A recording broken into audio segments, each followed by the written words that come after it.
My name is Drew Findling, and hiding over there is my co-counsel, Marissa Goldberg.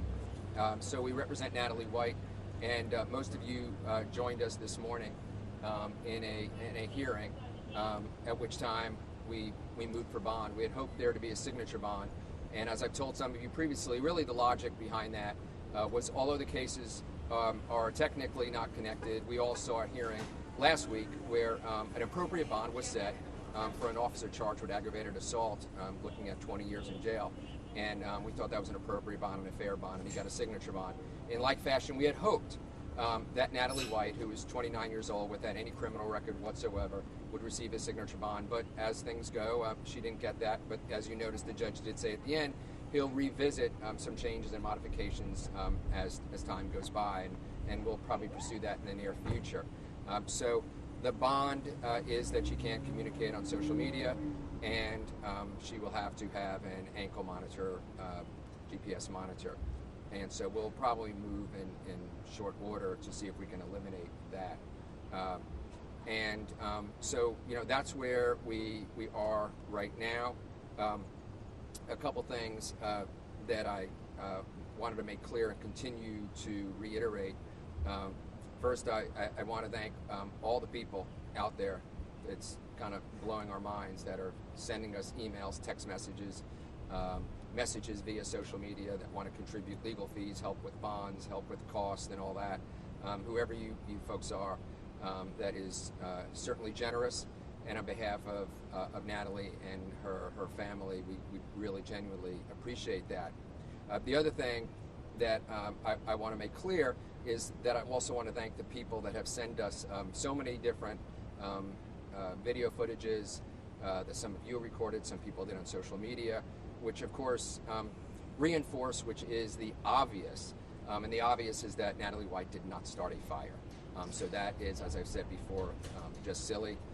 This was a fully engaged fire. You can see people that are literally throwing what looks like Molotov cocktails in long before she's even involved.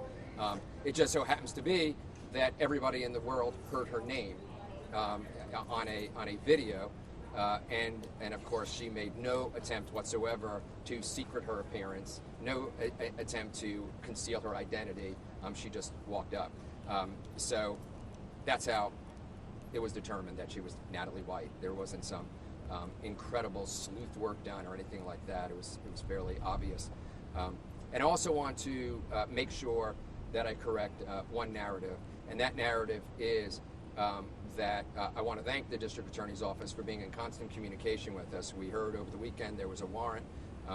Some of my colleagues that work with that office, from the cases that we worked on throughout the years and to the current times, as professionals do, we've exchanged we've exchanged cell numbers, and albeit it was Father's Day, I communicated with some of my colleagues that handle some of the bigger cases, and they were great about getting back to me.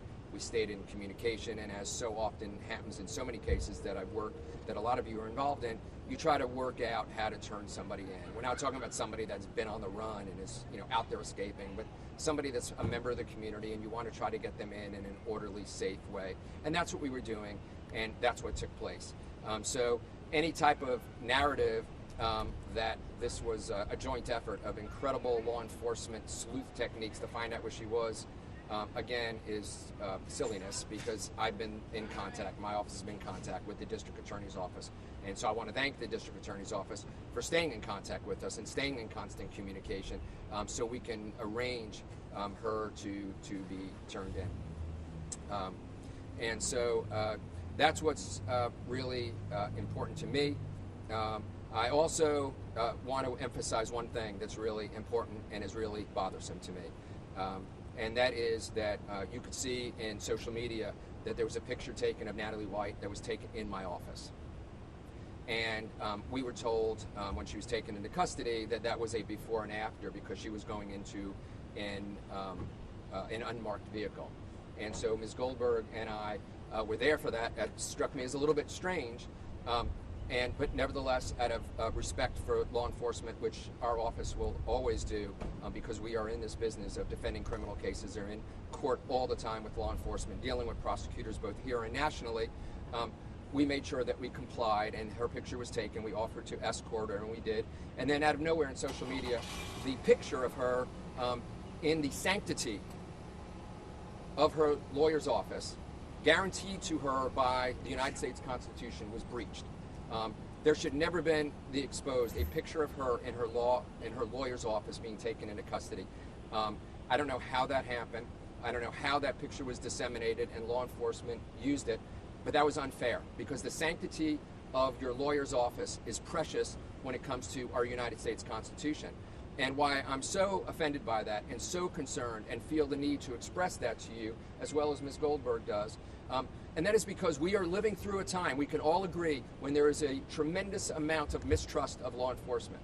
We have seen it on the streets of this nation, but for our purposes in Atlanta, we are seeing so many people that just don't trust law enforcement.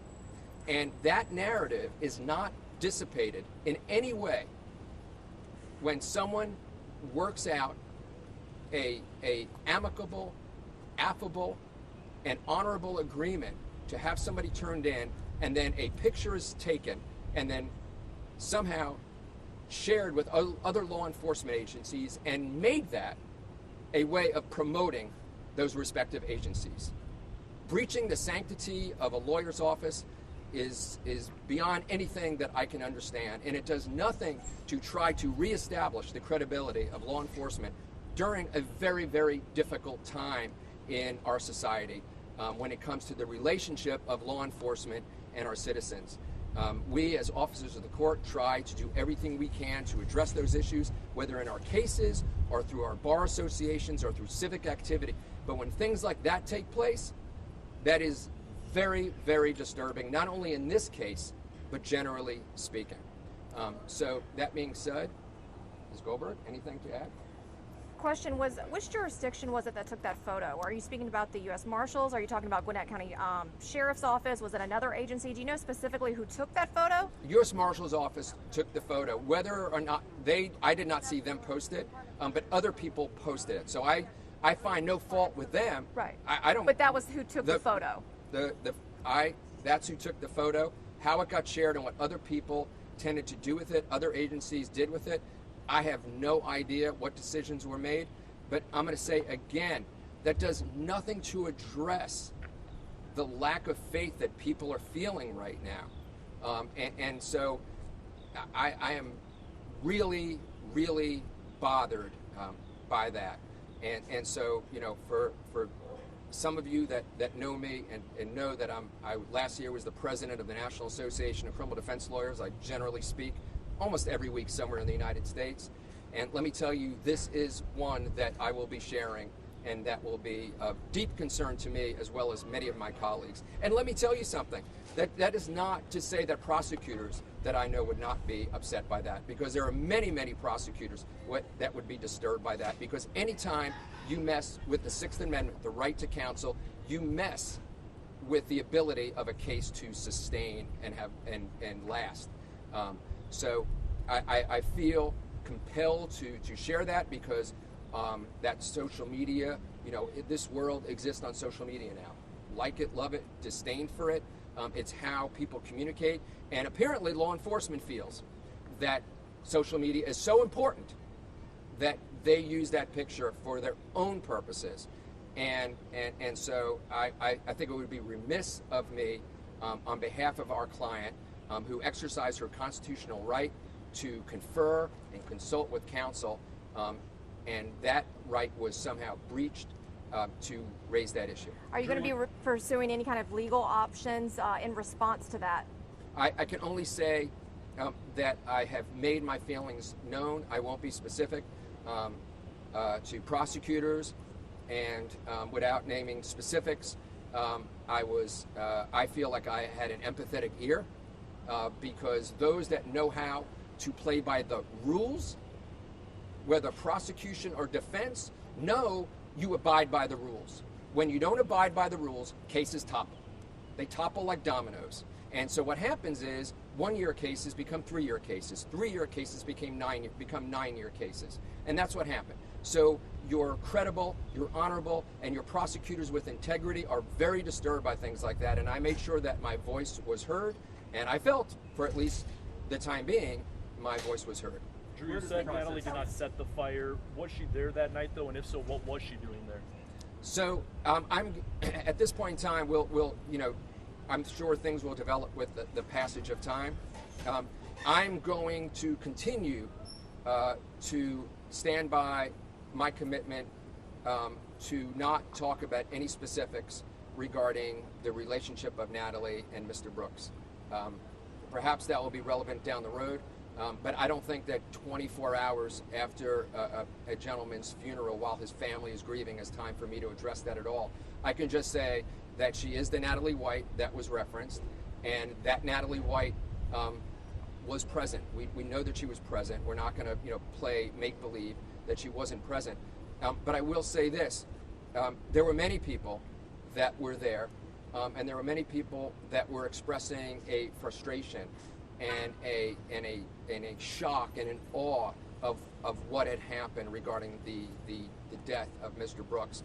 Many of those people did not know him, but societally reacted to this tragedy in what was a compounding situation in many cases and many years and many other scenarios and life experiences by those folks. However, when you personally knew him, I can only fathom his death, and the visual of his death probably had a tremendous and deep impact on anybody that would have known him on a personal level. So is it accurate to call her a protester then? I'm not. It is not for me to give any labels to anybody that's out there.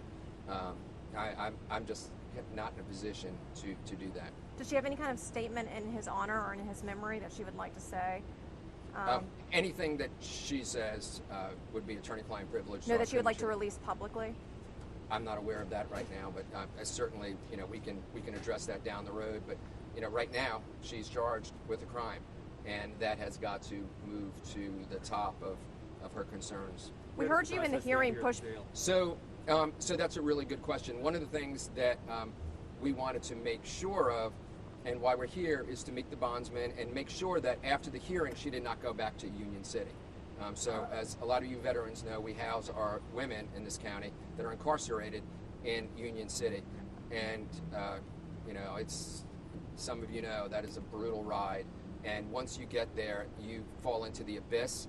And we wanted to make sure for her family that she did not fall back into that abyss. But I thank the Fulton County Sheriff's Department and the court today and the administrators for making sure that after the bond was set, they kept her here. We heard you in the hearing push back really hard against having that ankle monitoring several times, maybe 3 times, I believe I heard, really kind of pushing back against the judge, saying that wasn't warranted. Can you kind of give us your reaction to having that as part of the requirements for bond? Yeah.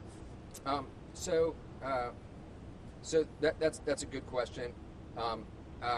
I think that this is just generally speaking, this isn't a judgment on his honor, but generally speaking, I've been doing this a long time, and again, some of you know I'm speaking about these issues literally around the country all the time.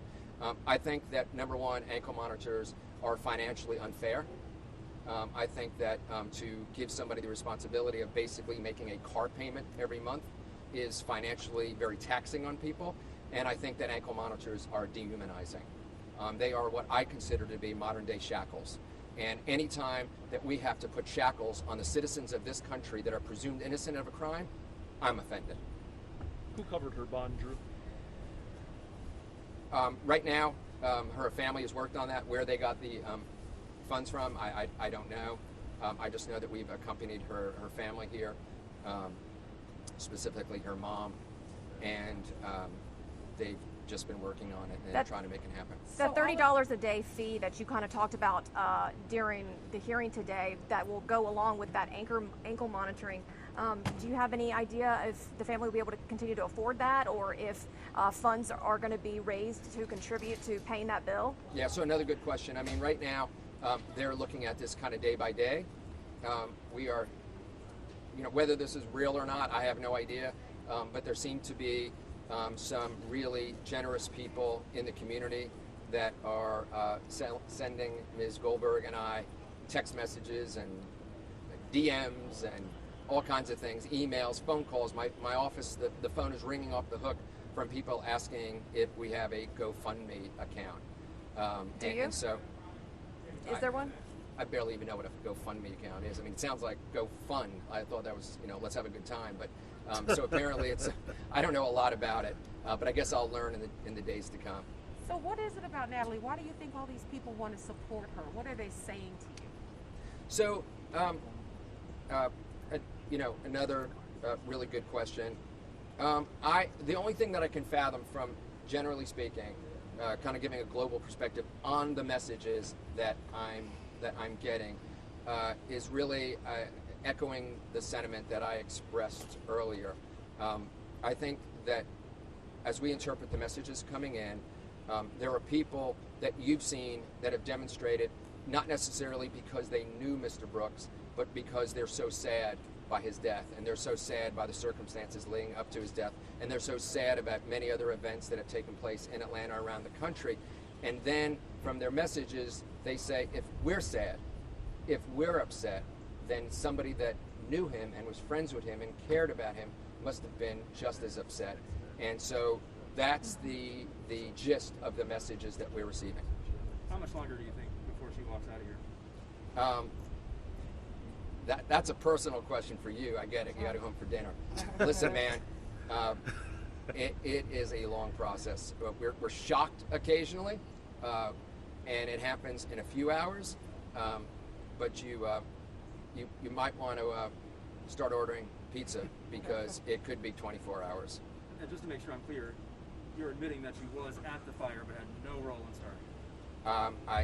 That is a good assessment.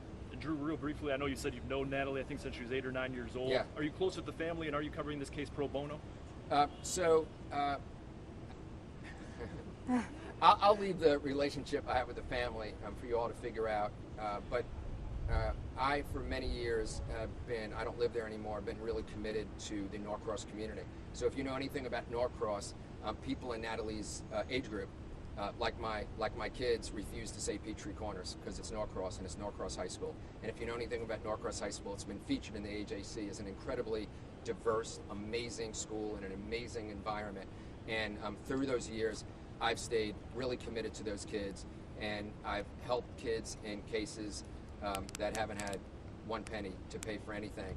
And those kids I've helped have moved on to all different forms of life. Most of them are really successful, and some that I've helped through the years are actually famous pro athletes now. So I continue, even though I don't live there anymore, to stay committed to what I think is a really cool, diverse, and special community. So it is pro bono? You can figure it out. You I don't mentioned want a number of to videos. comment on anybody's financial ability. You can figure that out on your own. You mentioned a number of videos in circulation.